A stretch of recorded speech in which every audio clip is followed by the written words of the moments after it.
to begin. Hey, what is up, guys, and welcome back to another episode of the Social Primate podcast, and with the one and only Ome.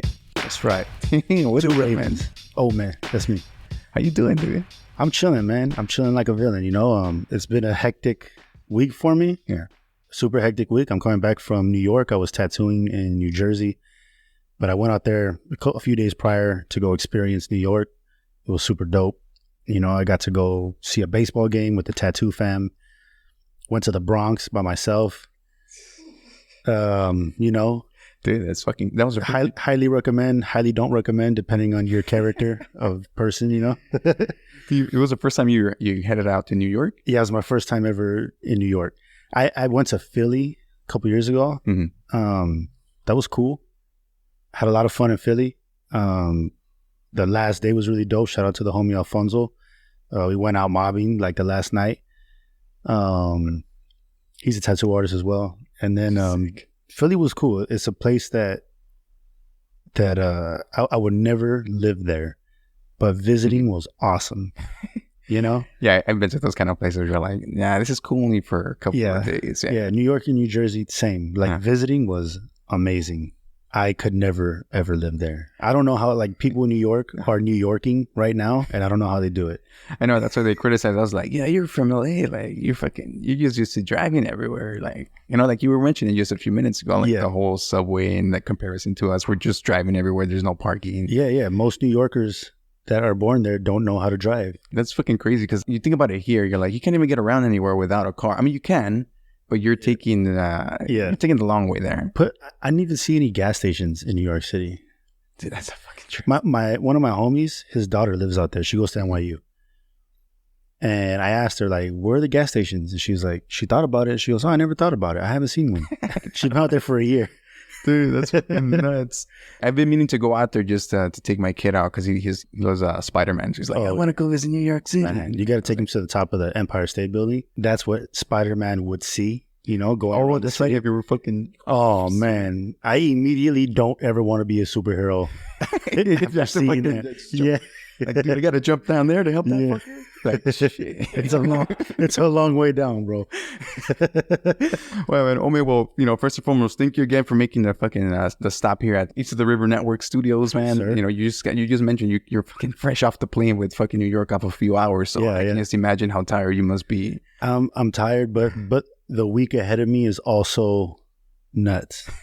Like this is the first thing, and then.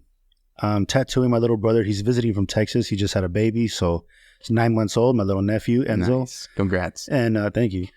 And so I'm down here trying to spend time with him. So I'm gonna be down here for a week. So I'm trying to tattoo while I'm down here because I gotta make some money.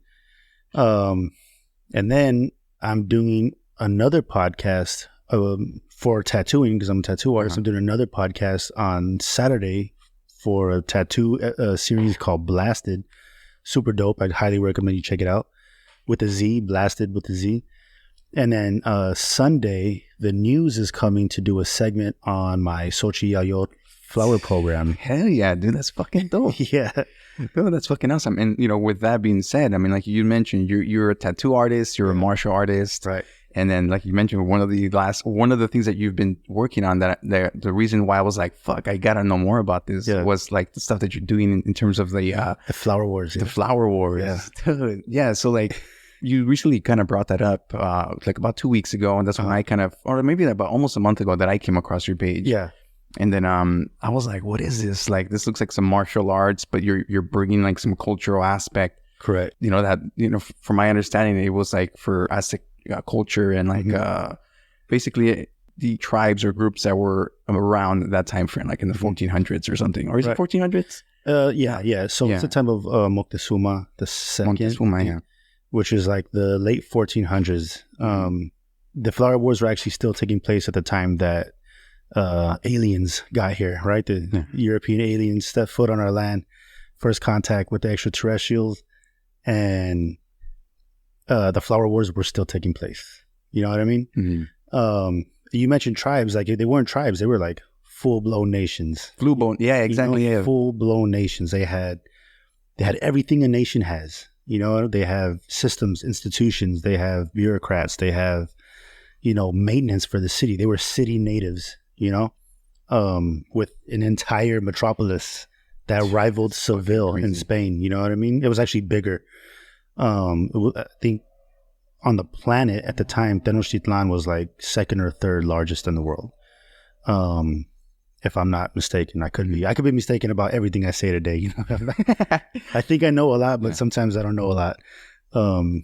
So all the fact checkers, they're gonna start your thug gonna message you later. Yeah. No, that's cool. But I mean, if you obviously know what you're saying, I'm like, what the fuck? Like, I'm just interested in knowing more. Again, like the whole flowers wars. I'm gonna pull up my notes here because I have them right in front of me. Yeah. But basically, from my understanding, for the people listening, it was like a form of military, like what would you say, like? Yeah. So the Nahuatl people, which spanned the area. The Nahuatl people broke off into a bunch of different areas. They come from a place that they refer to as Aslan, which is in the north up here. Some people speculate around the Utah Four Corners area. A bunch of native people inhabit that land now, who potentially of Euro-Aztecan descent. But the Nahuatl people down in Mexico come from that area. There was three major like not pilgrimages but migrations to the south, right? So as they get down to like the Efe area, they start to split off and settle and they start to build like massive nations. Like they start off as like little cities, kind of like city states, then actual states, and then nations with multiple states. It's basically like empires at this point. Yeah.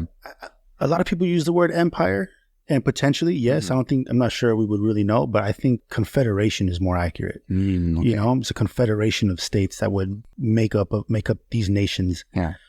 So the flower wars themselves were fought between the Mexica, who were the last. Of all the Nahuatl people, the Mexica were the last ones to show up, and they were not treated very nicely, and they were forced into like these swamplands, and they turned these swamplands into a paradise.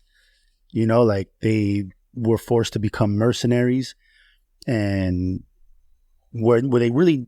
I doubt they did. I doubt they wanted to be mercenaries. I think they were looking for somewhere to live and to be stable. But if they wanted to live in that area, they were forced to like be mercenaries for the city state that was in charge at the time, and they became really good at warfare, super duper good.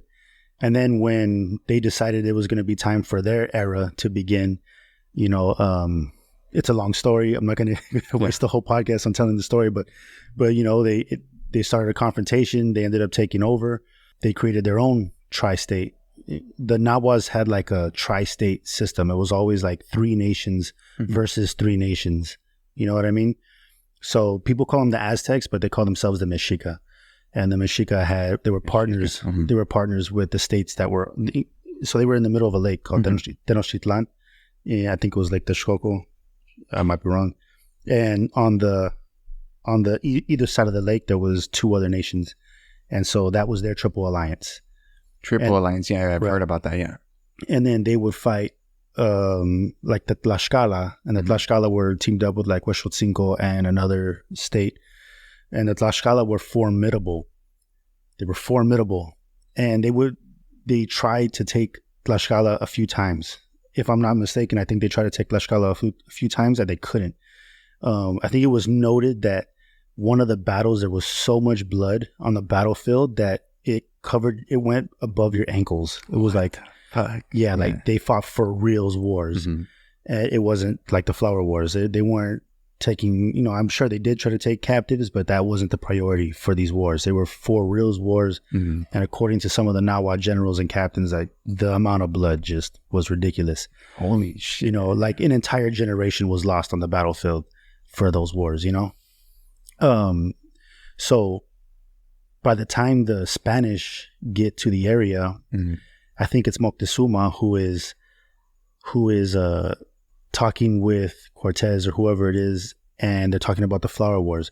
And this is where there's some dispute in the community as to whether or not the flower wars were real, because essentially the premise of the flower wars was they're going to go to war there's no jumping each other. It's one-on-one duels, and they're fighting to gain a captive. Yeah. And they gain the captive and bring them back, to their city.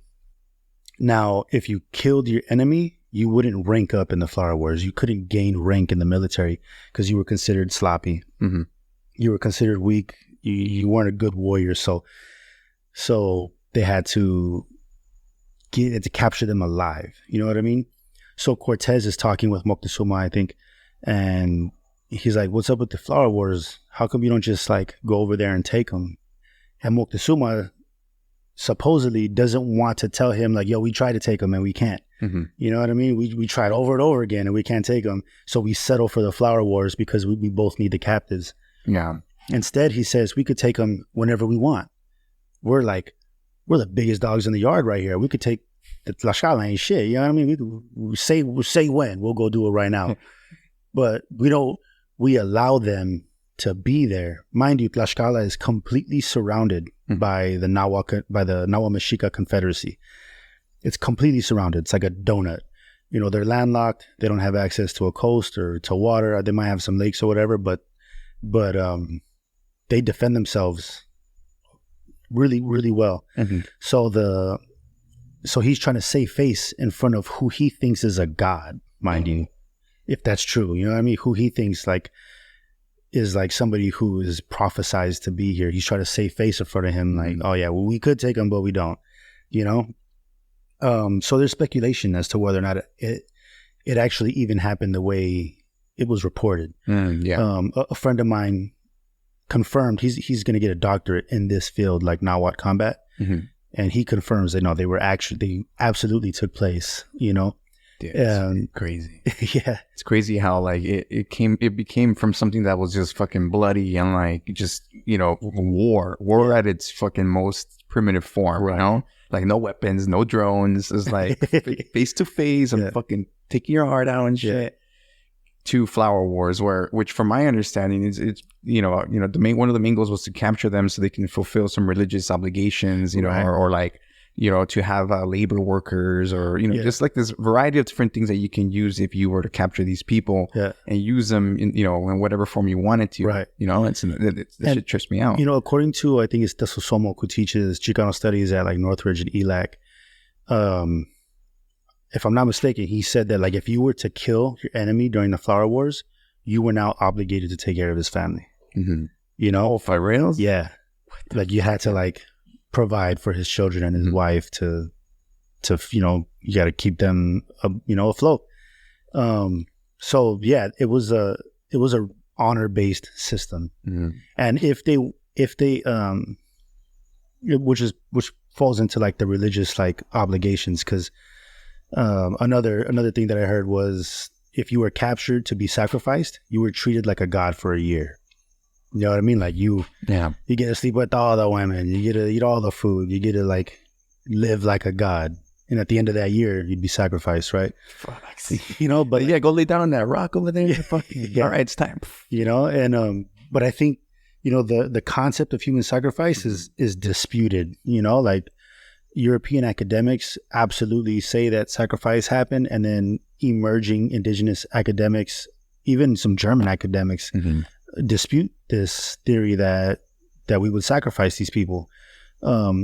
I personally believe that warriors were sacrificed. I'm not sure that like commoners were sacrificed, especially at the levels that is reported by some academics. Like if you were to sacrifice 200,000 people, that's like your entire city. You know what I mean? Like, why would you sacrifice that many? Yeah. Like, you're sacrificing everybody. You know, like there's no moving forward if you kill like off your entire city. But I'm not an academic. I don't know. What I do believe though is for sure, like if you were a warrior, you knew what the rules were. You knew that if you got caught, what the price was. If you were to get captured, you knew what was waiting for you. You know what I mean? So that's, you know, when you sign on the line, that's the deal. You know, and like I'm not just like today. If you sign the line to join the army, you go over there, there's a chance you're gonna get your head blown off. You know what I mean? Like that's the deal. That's what you signed up for. You know, so in this type of consensual combat and warfare, you know, like that's just a job description. Yeah, that's fucking nuts, dude. You know, at least you get to get treated like a king for a year. Yeah. And I mean, so now I know with what you're trying to do now, like you're trying to bring some concepts of that into like modern times now. Right. Like how does that, how do you evolve it to fit into today's like narrative in terms of, you know, mixed martial arts? Okay. So my background as a martial artist is boxing, kickboxing, some jiu-jitsu, but like MMA, you know, like I really have an affinity for MMA, and I have an affinity for each sport in and of itself, like independently. Yeah. Respectfully, I love boxing by itself, kickboxing, Muay Thai. I love them all by themselves, and I love MMA, right? So I've been teaching for a long time. You actually interviewed Ernesto. Yeah. I used to teach with him at the Warriors program. Oh shit. Yeah. That's how I found out about your podcast, because I saw you interviewing him. Oh yeah, that's cool. Yeah, he was at the Arts Fest and did a little video. Yeah. So I've been teaching for like 15 years. Not 15 years. I've been training for 15 years. I've been I'd taught for like 10 years, more or less, also medals.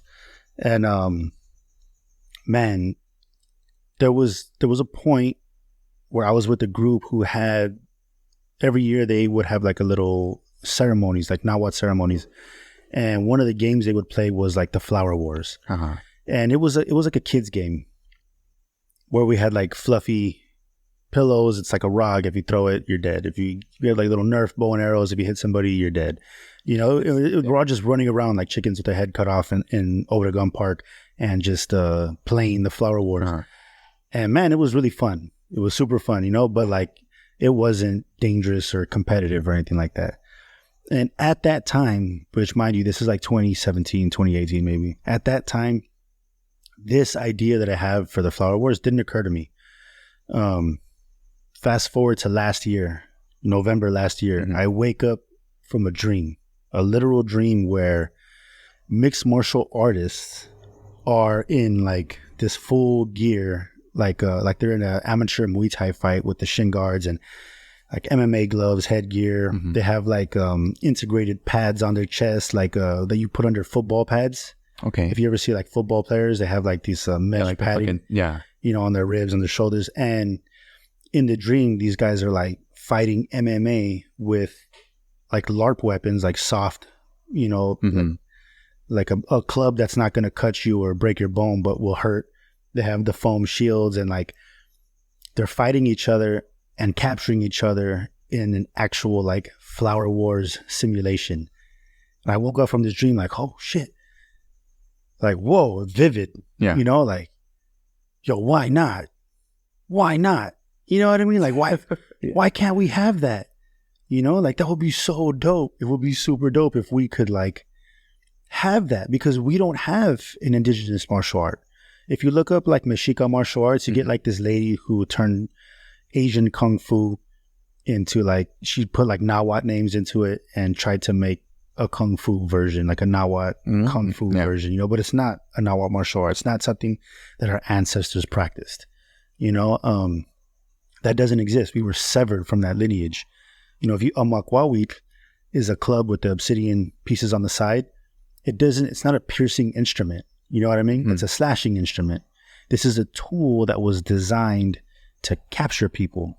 Now, what was the martial art like? What did they practice? How did they practice to capture people without killing them with a weapon like that? You know what I mean? So we don't have that.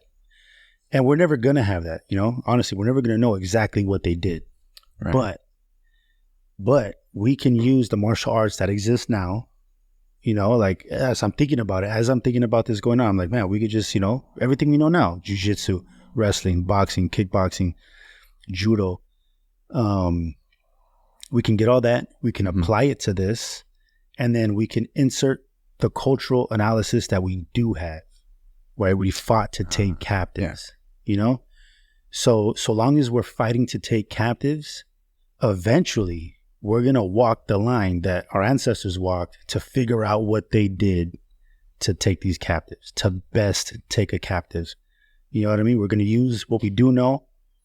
We're going to try to capture them and then and bring them back. Right? That's just the first step. Then I'm thinking like, okay, well, how can I make it more of a military simulation? Because I used to play airsoft and paintball, And in airsoft, they have like military simulations where they have like armies in deserted towns, and they go in there for 4 days and they shooting like they're in war, and it's called a milsim, like a military simulation. So I'm like, these guys, some guys are really good. They go on there like absolutely tactical. They go on there like they were a legitimate military unit completing a task. So I'm like, yo, well, if we're doing the Flower Wars, we can make this a military simulation. We can take this outside. We can learn how to articulate a battlefield, and then we can apply that articulation to a pre-colonial context and see what we do. Like, how can we get a bunch of yahoos out in the field with no electricity, no walkie-talkies, no nothing, and how would we articulate this battlefield as a team whose goal is to find the enemy and capture the enemy and bring them back without killing them, right? Mm-hmm. So the concept of, if we're all out there in the field, think about this. In an MMA fight or a boxing match, it's your job to protect yourself at all times. If you fail to do that job, it's now the referee's job to protect you, because you're getting whooped and you're not protecting yourself. The referee has to stop the fight. If the referee fails to do his job in stopping the fight, it's now the corner's responsibility to stop the fight.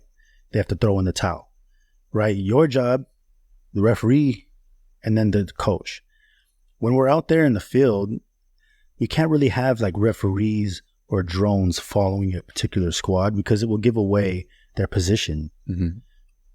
So how can we make this safer? If somebody's like in a good fight and they're not stopping, and the person who's getting whooped has too much heart to quit, how are we going to stop this fight? You know what I mean? That's one of the hurdles that I have to still figure out. But one of the things that actually falls in line with the Nahuatl concept is, if you knock somebody unconscious, which is going to happen, can't stop it. But if you knock somebody unconscious, we consider that a kill. And that person can't continue because they're dead, and for medical reasons. So this person can no longer be captured, so your team can't get that point. And the person who killed them can no longer fight in the war. They're gonna get demoted, because we're gonna have like a Nahuatl ranking system, right? Oh, that's fucking okay, I get that. That's pretty smart. The Mexica ranking system, you get ranked up if you capture people, but you can get demoted if you kill somebody or knock them unconscious, right? Okay. So this discourages knocking somebody unconscious, which means we have to be so good at what we do that we're able to make them submit, which is how you capture them. They have to tap out. They have to say, "I quit." They got to tap. Right. Somebody, I think, still would have to stop a fight under some occasions, and we have to figure out who that person is going to be. I have some ideas, but we're working out the kinks, because we've yet to have a war. We've been practicing for a year, trying to figure out the system, Dude, that's fucking cool, because is it like weekly meetups or like every couple of weeks? Yeah, we train every Sunday. Every Sunday? We train every Sunday. Yeah, and I've seen the videos, like, people, there's a pretty good turnout, and I feel like the people are like at least what you're trying to teach is, it's gaining momentum, a little bit, yeah. Yeah. So it's fucking badass that you're trying to basically take that cultural context of what Flowers were, mix it into the modern day fucking, MMA, and at the same time, like, fucking, you're evolving it as it goes. Like, you're going through and you're figuring out, okay, maybe we can apply this rule, and just to kind of control it and then still provide a safe space. Yeah, but it's not easy, but we're figuring it out. Like, when I first had the idea, like literally the same day that I woke up from that dream, I shot the idea to a couple of people, some good friends, a couple of people. And some of them were like, "That's ridiculous. That's too much." One friend, I love him to death, but he made this comment like, "It just sounds like a street fight with extra steps." And when I thought about it, I was like, "Well, all professional fighting is a street fight with extra steps." Yeah. So it's kind of a compliment. You know what I mean? Exactly. Like all fighting is a street fight with extra steps. Criteria. Yeah. And so. Man, I got so much to work out, I started, this idea was like I said, came from a dream. I didn't have like a bunch of people to like bounce ideas off of that were willing to reciprocate what my dream was. Like, I want to create a combat system that's also a military simulation I want it to be extremely difficult. You know, I want it to be safer than an MMA fight where you're not getting knocked. You don't have to worry about getting knocked unconscious. But I want it to be far, far more difficult. Something that's so difficult that when people are in the presence of somebody who has participated in the Flower Wars, they go, oh shit. That's a badass right there. Yeah. Whoa. You know what I mean? I can't believe you did that. Even attempted that. You know, we do something called the Shark Tank where we're fighting, the winner stays in. Whether it's like takedowns where you're going to fight for a takedown, the winner stays in over and over. After like 2 or 3 of just takedowns, like not even fighting, this person's exhausted. You know what I mean? Yeah, of course. And that's just a takedown. Can you imagine fighting back to back? Yeah. All day. You know, it's funny because sometimes people will be watching like fucking boxing fights. And we're like, come on, sock them, punch them. Like, bro, they're already 8 rounds in. They're tired, you know? They're fucking exhausted. And it's hard, man. Like mentally it's hard. Physically it's hard. But I think it's possible. Yeah. You know? Dude, it's cool because, you know, I haven't taken too many like martial arts. You know, I went to a few jiu-jitsu classes like, you know, a few years ago, maybe like no more than like 6 or something. Yeah.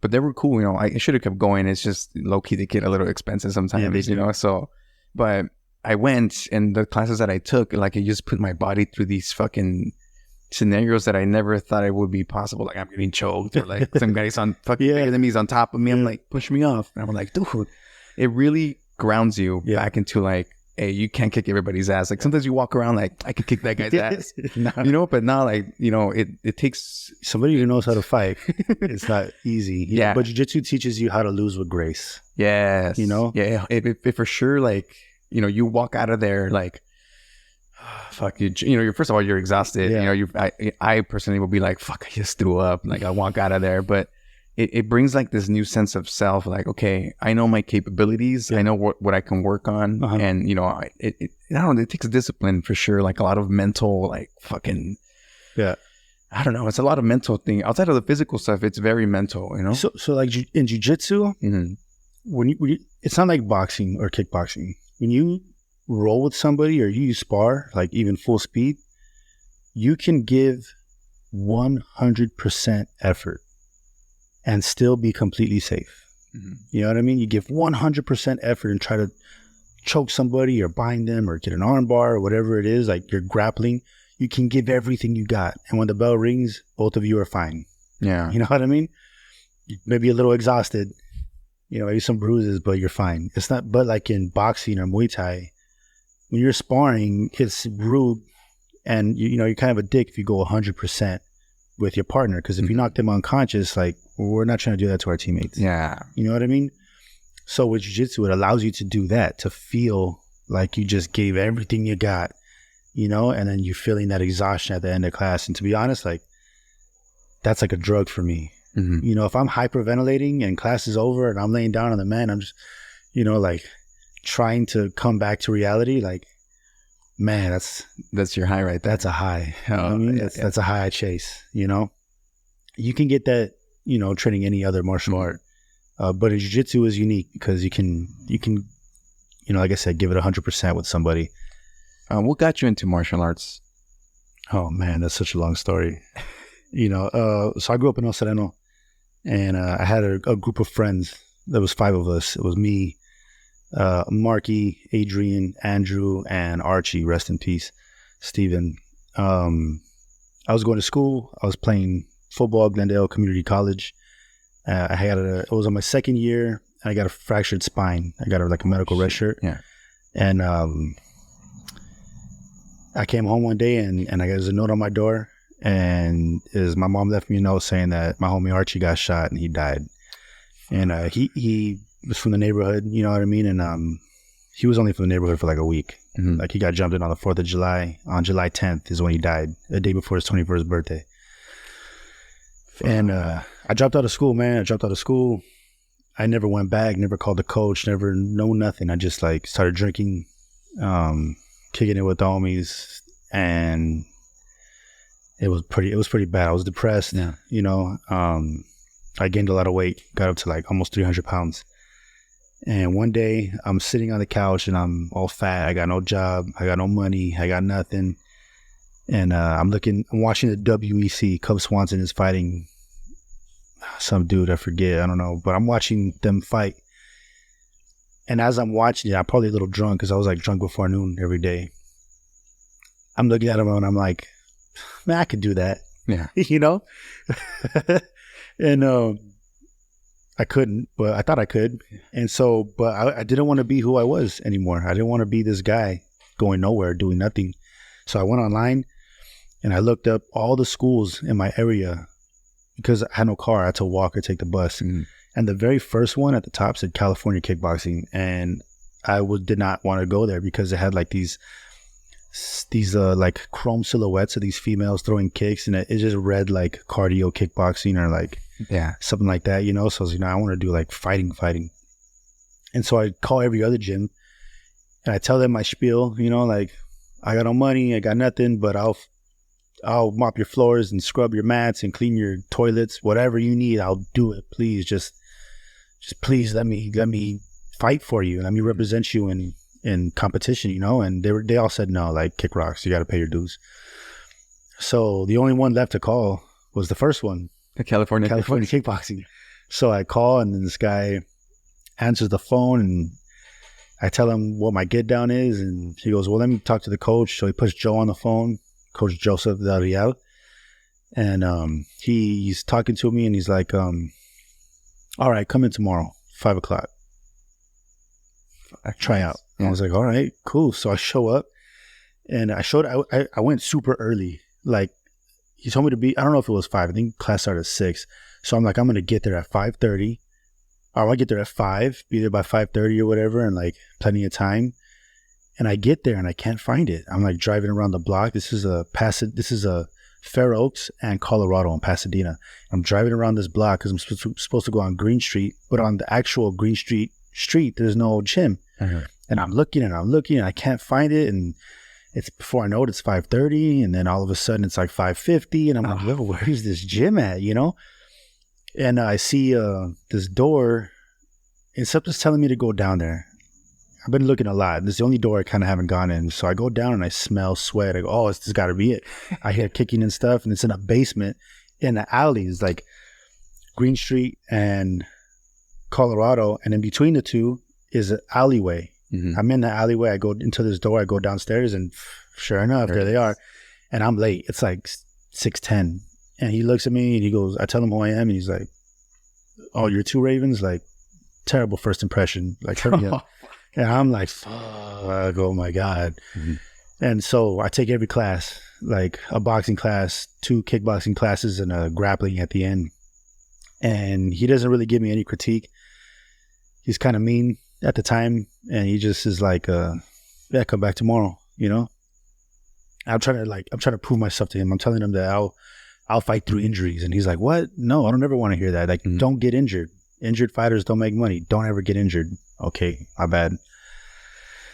And day 2 comes and I break my foot. What? I break my 5th metatarsal on my left foot because I kicked the bag wrong and I landed wrong and it just snapped. And I go to the hospital that night and they told me it's broken, not to do anything for 3 months. And I was just like, fuck. You know, like, yeah. I didn't sleep. I was in the hospital all night. And then the daytime comes and it's noon. I'm taking the bus to Pasadena from El Sereno. I got to be there by 5 to clean the gym. 5 to 6, I got to clean the gym. I got to take 4 classes and then stay for an hour after to clean the gym again. Mm-hmm. So I'm like, fuck. Am I going to call him and tell him, hey, I broke my foot. I'm going to be out for 3 months. I'll see you in 3 months. He's going to be like, nah, man, this isn't for you. Yeah, you just started. Yeah. You know, he's kind of salty with me. But I said, fuck it. I'm not going to blow this opportunity. I have nothing going for me. You know, nothing. I'm depressed and drunk and fat and I got nothing going for me. And I just was like, nah, I'm going to go. So I put the immobilizer on, like this half cast, put it on my foot, get on the bus and I'm there at 5. I clean the gym. He shows up at 6 and he's like, what's up with your foot? I broke it last night. And he's like, what the fuck? Told you. Well, I didn't break it on purpose. You know what I mean? I just suck. I'm sorry, you know? So he goes, all right, just don't kick. So I just did boxing. Even for Muay Thai class, I just boxed. You know, I didn't do any grappling, but I boxed. within a month, I went from like 290 something to 230 in a month. Holy shit, man! Training 4 hours a day, every day. On Sundays I was there every single day. On that day that I told him I broke my foot, he tells me like, yo, man, you're not going to be able to fight for like a year. Now, that's a long time for some people. But for me, I'm thinking that you got to train like Beatrix Kiddo and Kill Bill. And I got to train with Pai Mei for 4 years before I can get my first fight. Like, I got to be really, really good. So when I hear him say 1 year, I'm like, bet. That's it? Yeah. A year? Motivated, you know? So I ended up having my first fight in 3 months. After you broke your foot, 3 months after? 3 months later. My foot was still broken. I had a boxing match and I won. Yeah. And so that was 2008. You know? 2008? Yeah. Oh, shit. So you've been, oh, fuck, that's been a minute. Yeah. That was 2008. Wow, man. Yeah. Dude, that's crazy because, I mean, again, going back to the discipline part, like, you know, in the place that you were in at that time, like, it just, like you said, like, you felt like you were just lost. Like, there was nothing, and you just got this glimpse of this fucking thing you said on TV, right? Yeah. And it was just like that thing that all it took was like, I can do that. Yeah. You know? 100%. Like, and like you said, you had nothing else really to lose at that point. Like, right. It was just like, fuck it. Like, I'm all in. Yeah. And it was something I wanted to do. Yeah. I had interest in fighting before. Like when I was in the 6th grade, my mom, she put me in boxing for a few months. And then when I was older, I tried to box at Bristol Park, but the trainer at Bristol Park wasn't really, I don't know, he didn't give me no attention. So I kind of stopped going. That was like twiddling my thumbs there, you know? And then it's expensive, like you said, you know, like going somewhere to train is expensive. And at the time, I didn't have a job, you know? And like when I committed to California kickboxing, I committed everything, you know, all of my time. I was like, it's like I worked for him for free, pretty much, you know, like, well, not for free. Like he was giving me knowledge that I now utilize as a means of income. You know what I mean? Like he gave me a life, you know? And that gym is now called Strikers Inc. It's no longer called California Kickboxing. It's now called Strikers Inc. And it's on the corner of San Gabriel and Las Tunas in San Gabriel Valley. And that's where we train for the Flower Wars. Dude, that's fucking cool, man. Like he's like that saying, you know, teach a man how to fish. Yeah. He fucking, he feeds himself forever. Right. And that's basically what he did. He you know, it's funny. I had this conversation earlier with somebody I met up, you know, like a meeting. Yeah. And it's about like the idea that you can provide people a value that doesn't have to be physical or fucking monetary or anything. It could be like a fucking advice, wisdom, knowledge that you at that point can take and make the value that you wanted to. You know? And it's exactly what you fucking did. And now you're trying to bring that back to what you're currently trying to teach and build. Yeah. And like, I feel like that's fucking important. You know, it's absolutely. Yeah. You know, and I have a lot of experience teaching, you know?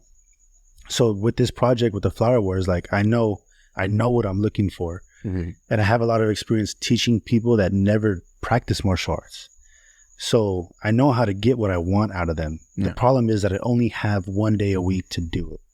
You know, I drive down from Hesperia every Sunday to teach this class in San Gabriel. And I've been doing that every single Sunday. I didn't do it this last Sunday because I was in New York working. That's the first Sunday I haven't taught a class in about a year. Mm. The birthday of our program is November 22nd. At 10 a.m. Right? So we're almost there to our 1 year anniversary.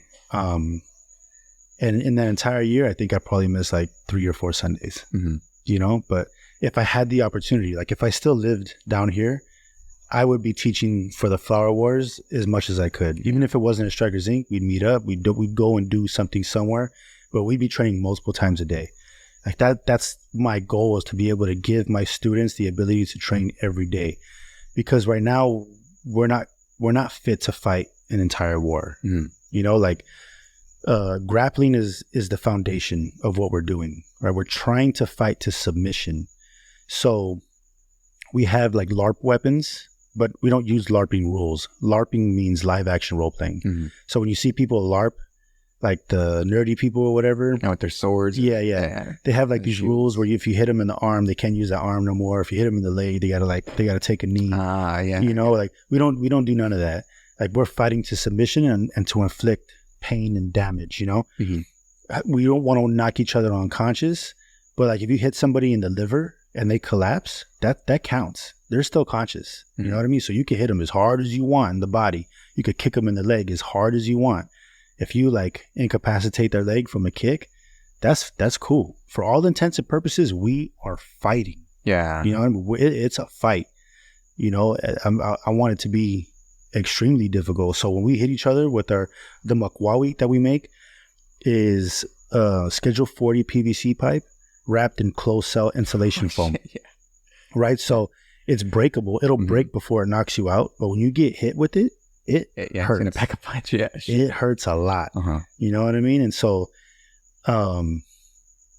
everybody who wants to rock, you know, we have like a closed cell rubber shield. It's a chimali, and so that's like the standard get up for a warrior. The chimali, the makwawi, their knowledge of combat, you know, and they go out there with that.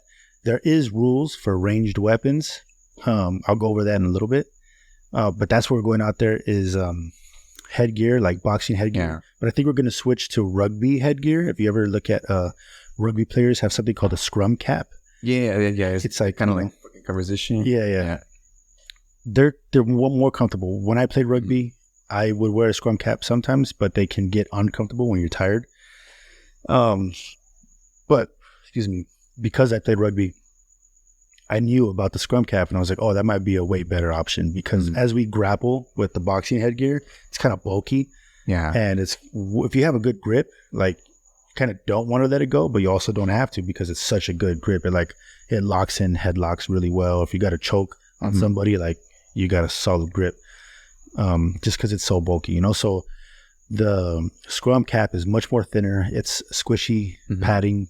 And I think it'll do good. I think it'll be a solid alternative.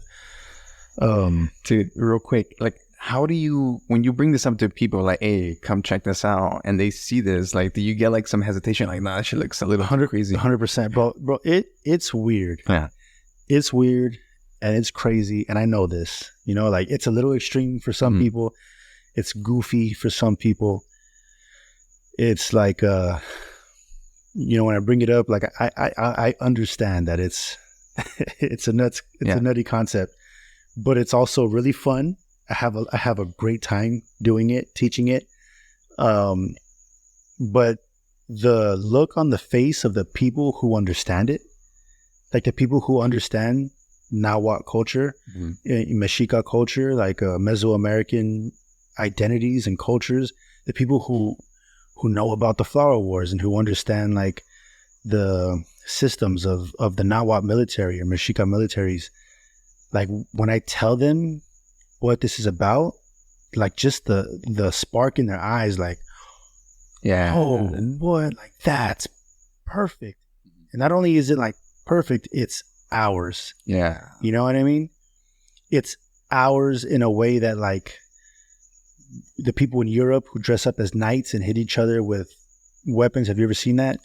Like the one where they run into each other, or the one with the fucking little thin sword? No, that's fencing. Oh, okay. Yeah. No. In Europe, there's these dudes, they dress up as knights in full knight armor, and they have like big axes and dull swords, and they're like locked in a little thing, they're hitting each other.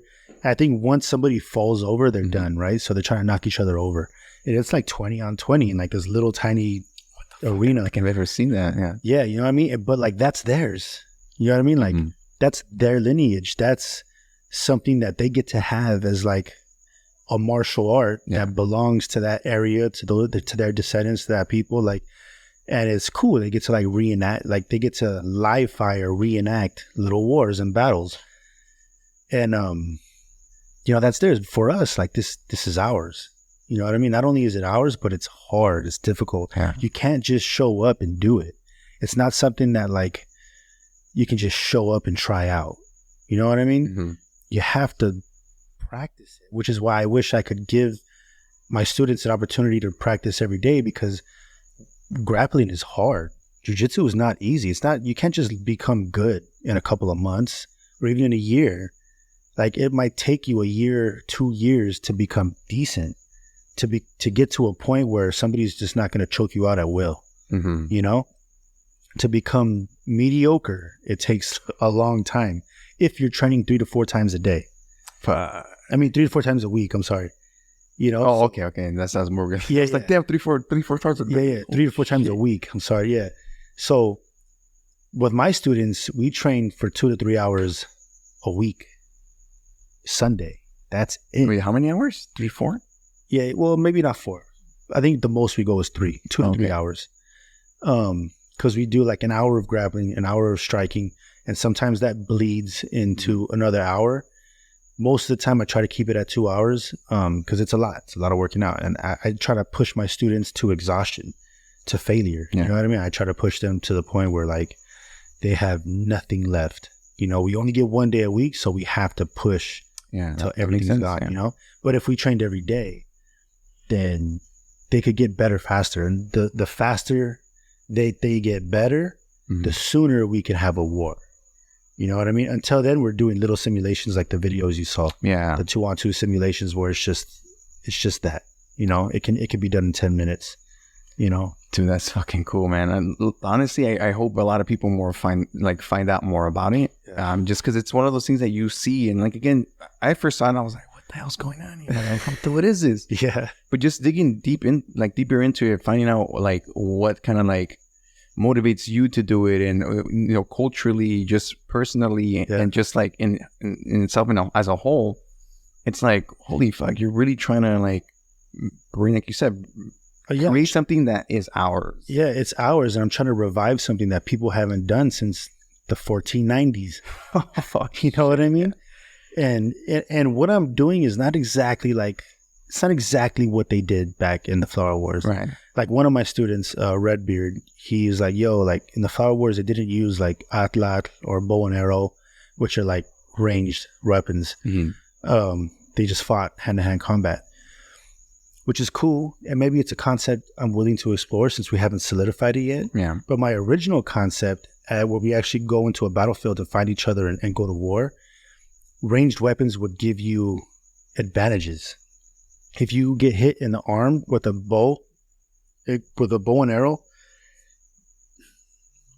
if you get hit in the arm, you can't use your arm for the rest. You can't use your arm with the bow and arrow. You can't use your arm, right? You get hit in the chest, you can't sprint. You get hit in the legs, you can't sprint with the bow and arrow. If you get hit with the bow and arrow, you can go back to camp and then regain the use of your limb or your ability to sprint. But you have to go back to camp. It's a big battlefield where we're going to fight. It's a long trek. You're going to be out of the war for a while, and your team's going to be at a disadvantage where you're going to get your arm back or your ability to sprint. If you get hit with an atlat, which is like a longer dart, you can't go back to camp and get your ability back. If you get hit in the arm, your arm is done for the rest of the war. If you get hit in the chest, you can't sprint for the rest of the war. If you get hit in the legs with a bow and arrow or an atlat, you can't sprint for the rest of the war. Like the leg is not fixable. You know what I mean? So if you get hit 3 times with either of these weapons, you're dead. If you get hit in the head, captured, right? Or you're dead. You're dead. So the killer and the person who got killed, they're both out. Okay. So you have to be a surgeon. You can't just go out there with a bow and arrow like, hey, I want to be the bow and arrow guy. Like, no, only the people who are surgeons who practice this all the time can hit their targets where they want. Those are the guys that can have a bow and arrow. Those are the guys that can have an atlat. The people who train religiously in their off time during practice. These are the guys that are the sharpshooters, the surgeons, because if they hit somebody 3 times, they're dead. If they hit them in the head, they're dead. You know, you don't want to kill anybody because we need to capture them. You're doing your team a disservice by killing them. You know what I mean? It's a fucking trippy. I like how complex it can get. Yeah. But that's what makes it, I think, interesting. And like, okay, let me figure out the rules in a sense, right? Yeah. But I like it being complex because it forces the leader, the team leader, right? If you're a warrior, your weapon is your makwawit, your Shimali, maybe your Atlat, maybe your bow. But if you're a team leader, if you're a captain of your team or your squad, your weapon is the team. Mm-hmm. You have to figure out how to utilize your team to gain captains. So whoever is the most qualified for this position, it's a puzzle they have to solve. And it's complex and it's hard. And you have to solve this puzzle under duress. You have to solve this puzzle not knowing if another team has been taken captive.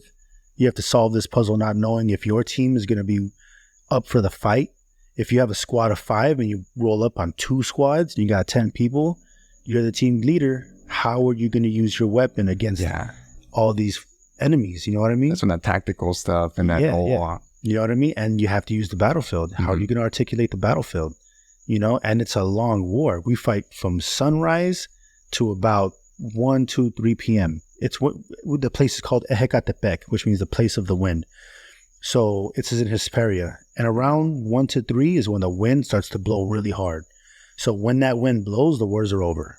You know what I mean? That's fucking cool. You know, so you have only until that time to gain the captives. And which means we have to eat out there. We have to drink water out there. This is where the youth come in. The youth have roles. 13 to 15 are the porters. All they do is carry shit. They train with us to learn how to become warriors. And during the war, they carry everything. The Makwawis we have, they break often. So we need like a bunch of them. And they got to take them out and carry them. So if one breaks, they could throw us one. All the arrows, they got to carry them. All the Atlat darts, they got to carry them. All the flags that we're going to use to communicate long distance, they got to carry them. They got to carry all the stuff, right? So it's hard for them just carrying shit around all day. Yeah. Then you have the Teposhaki, the youth leaders, 15 to 17.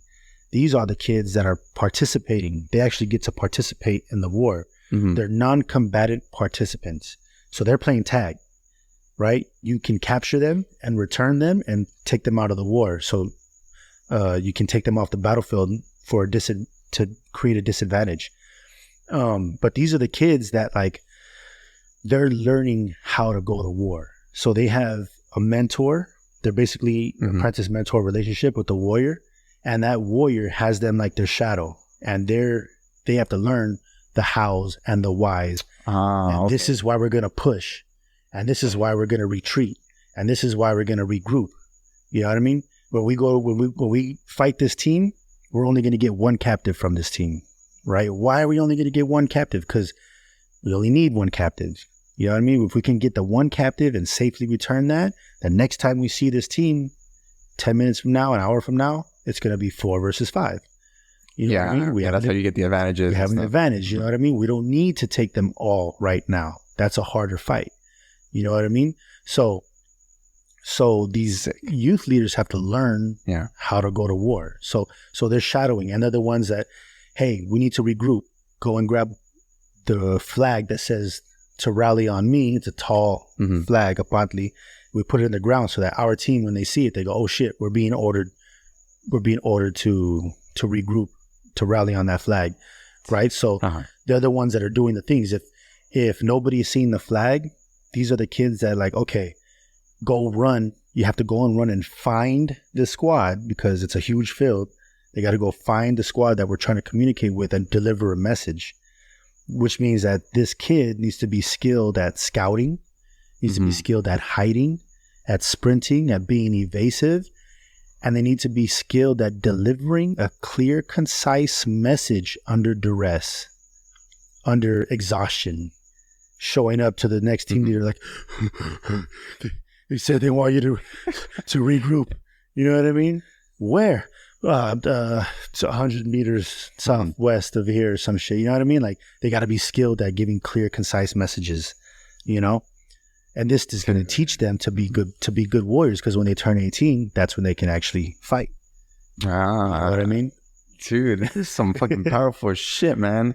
No, dude, it's cool. It's cool as fuck what you're doing. I'm like interested. Honestly, I would like to show up to one of these one day. Yeah, like, man. I don't even know what to expect, but I'm fucking down and just show up. Come down. Come down this Sunday. We're gonna have the news there. Oh shit, that's what you're saying, huh? Yeah. All right, I'll get in contact with you. I gotta see. I don't know if I already got stuff for this week, but we'll figure it out and we'll make fucking. I really do want to check it out because it looks interesting as fuck. Every Sunday, brother, bring water, bring some chanclas because you can't go into the restroom barefoot. Yeah, and bring a change of clothes because we get very sweaty. Yeah, and the will to learn, bro. Hell yeah. I mean, dude, again, thank you so much for taking the time to fucking just explain things and just, just bring the knowledge that, first of all, is not only just has been lost for fucking so long, that we're just barely touching the fucking surface of trying to figure out what this means or what this can be made into. Right. And the fact that you're doing it, it's cool, man. You're doing my best, brother. Trying to do it. Yeah, I appreciate you having me on and being interested. I talk to so many people about it. And they're just like, that's kind of weird, But here, like, you being interested in it and giving me the opportunity to talk about it, like, I'm eternally grateful. This thing is my baby. It's my little baby. Yeah. I'm trying to, just nurture it, Yeah. incubate it. I love that. I know that feeling exactly. Just with the podcast and everything, the other stuff that I do, like, when you have that passion for it, you kind of just want to make sure you see it through regardless of, when people say like, right. or like people supporting whatever it is, you're fucking making it happen on it. And if one day this becomes a sport where the teams are representing their communities and they train to go and be a sport, like this podcast and your excitement and wanting to know about it, and to the point where we're coming here talking about it, like this is going to be one of the things that helped it get to that point.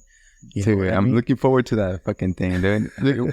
It's gonna fucking happen, dude. There's no doubt, right? I feel sometimes you see certain ideas and you're like, it's a crazy thing sometimes that just make it, like, holy shit, I didn't think that was gonna fucking right. But dude, thank you again for taking the time. For people, if they want to join one of the classes, if they want to join or know more about what you're doing or yourself, where can people find you?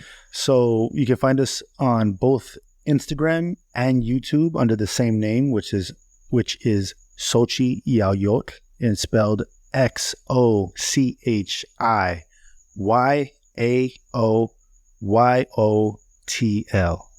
ZakieL. So when you go on Instagram, we're always posting on Sunday, like, hey, we're training. We start at 1, but we like people to be there like around 12:30 so we can start on time.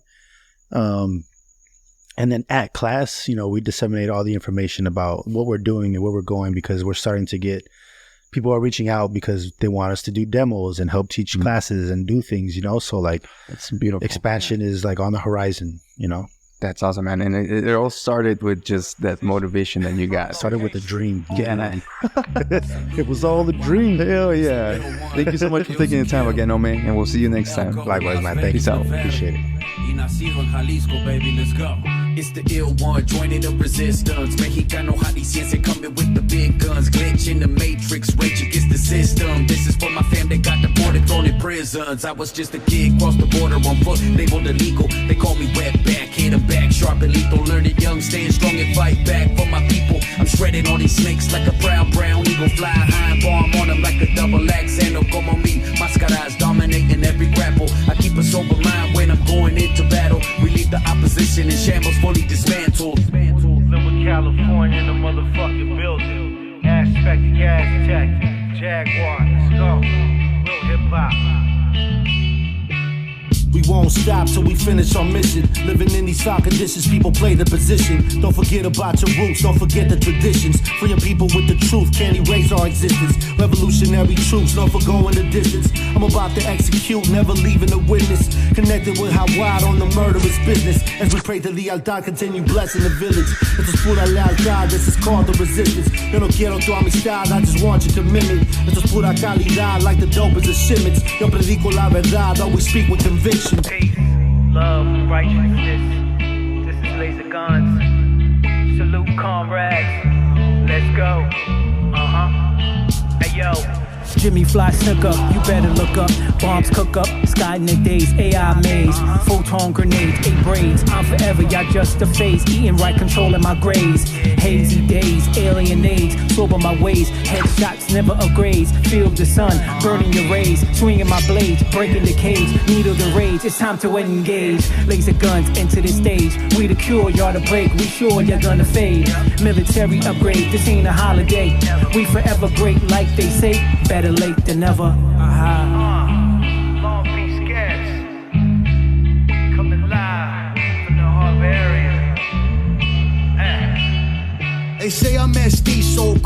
granizo. Blood full of rage, how can I keep it peaceful? I'm lethal.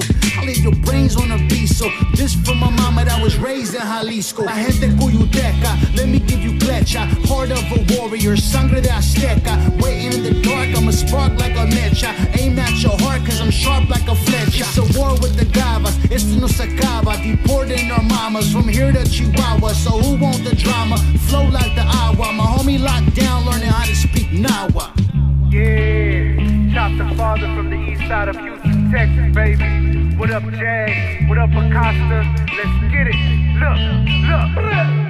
From the inland to the H, they got chop involved. Only using liquor when I'm throwing Molotovs. I'ma spit consciously till we all evolve.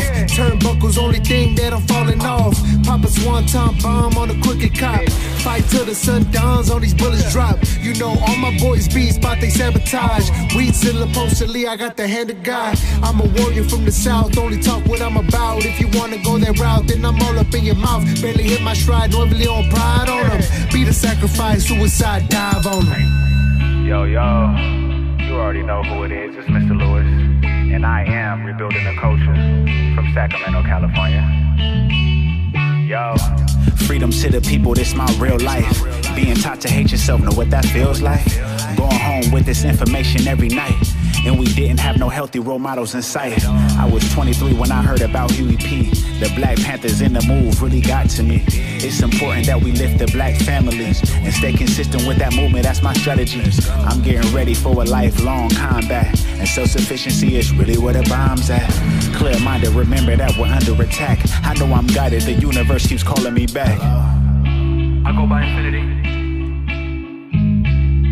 Rest the power to my father, Stitch, I love you. Hold on. Hey, give America with 3 Ks. Pimping every hour for $1, captivated by the slave trade. Slaving for $1 that you know that I cannot save. I mean, I can't afford it, you know how you do me daily. But this hustle is so native to me. My bloodline so indigenous. My lineage, Taino, so much stronger than your codicy is fold. The coldest tell I ever told was see my own father dose and pass away from drugs you sold. So, sobriety is sacred, and there's gratitude to KF. You done saved this Philly native when you told me that my bloodline carries strength and that America's afraid of what this unity you'll do and we're together and that's untamed and unchained. Untamed and unchained. How wide? Fall down our district. If you don't know where you come from, then how can you defend yourself? I threw the package in the water, there's a Mayan mask in it. Blew them when I wrestle, I submit them in the last minute. Sewn into my vest, it's Comanche and Apache. Plus Burepich, patches. I'm a different kind of savage, different type of fabric. Been through the terrain like Juan Diego's Guaraches. Feel the danza del venado in Arizona y Sonora. I'm singing with a rattle. Otomi shield that's embroidered on my saddle. And it's a lot of factors that contribute to addiction. These Caucasoid men made a mafia for prescriptions. But I remain sober under any type of pressure. This for every migrant missing in the desert. Yeah, Azomali. Made you to Freeport, you heard 516 shit. Listen, why? Yeah. Yellow green, macaw feathers, I'm in the Amazon. Camouflage with frog venom, I'm infiltryptamine from the leaves, my car sickness. I sapphire, bring fire to crossbearers. Live my tribe, but it's silent, authentic. I'm differently pointed, but I'm rocking the architects. Calling us a savage, but they're really the barbaric. My hand on the leopard while I'm reading on God's letters. Liquefied braille, great scale and broad mirrors. Help you when you see, when you feel the facade clearance. Allow me to tell you a few sentiments. Another boy dead on the news, recruit lettering. Hood collar cards, what they do for the blue Benjamins. Never giving us an example to do better than drink away the pain we in need of some new medicine. Treated like some savages cause of our humanity. But there's no differences, Dominicans, the Mexicans, because we're all indigenous to this planet with evidence. Jag told me just to pouring out the aguardiente. I'm feeling sick, enter tierra caliente. You can see it in my eyes, one with the serpiente. Trying hard to stay sober so I sharpen la mente. Word.